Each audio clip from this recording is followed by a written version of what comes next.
Dahil wala po kaming motor ngayon, ay susubukan po namin sumakay ng e-bike. Ayan, kasama ko ito si Commander. Iwan kung hindi po ba ito siya huhulihin ng mga enforcer. Kasi merong helmet na wala naman po siyang motor. Bahala ka sa buhay mo. Iwan ko lang baka kung di ba ito huhulihin ng mga enforcer ngayon. Kasi naka-helmet po na walang motor. So ngayon susubukan po namin sumakay ng e-bike. Pupunta sa aming site. Parang saan po ito nagpunta. Napaka-spooting po. Samantalang magmasilya lang naman ito pagdating sa site. So ngayon nandito na po kami sa parkingan na ng e-bike. So ayan, sumakay na po siya sa e-bike. Ngayon nandito kami sa e-bike. Nakasakay na po kami. Ayan po. Ay, isuot mo yung helmet mo.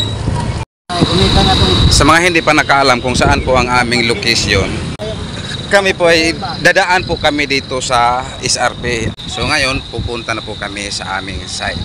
Sa mga hindi pa nakaalam kung saan po ang aming location, itong madaanan namin ay sundin yun lang po. Kung galing po kayo sa SRP, makikita ninyo po sa kanan yung 7-Eleven. At yung sa kabila, yun po ang Talisay District Hospital.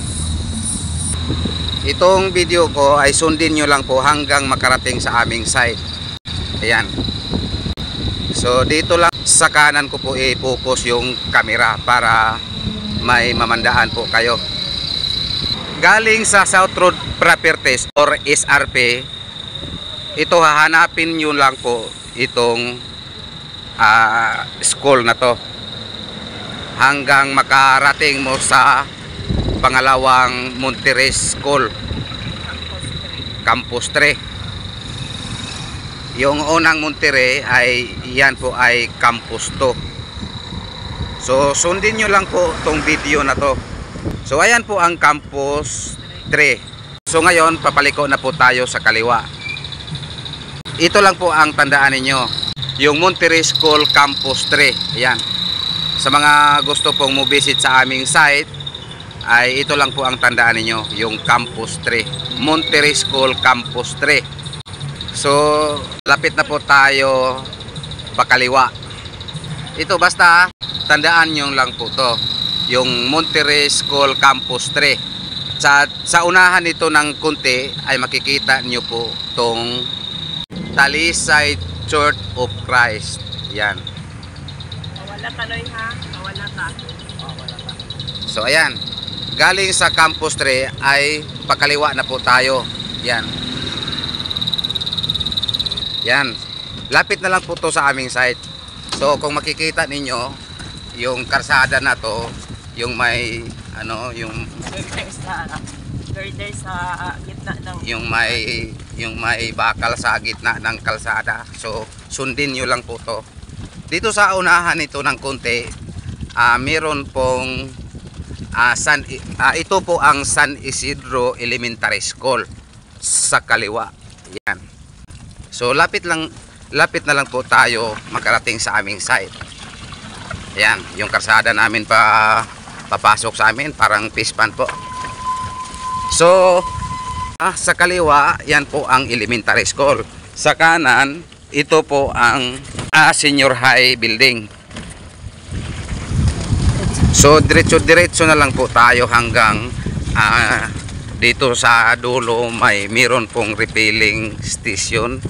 May dito sa ayan, kung makikita ninyo, meron pong water refilling station. So ayan, sundin nyo lang po tong video namin.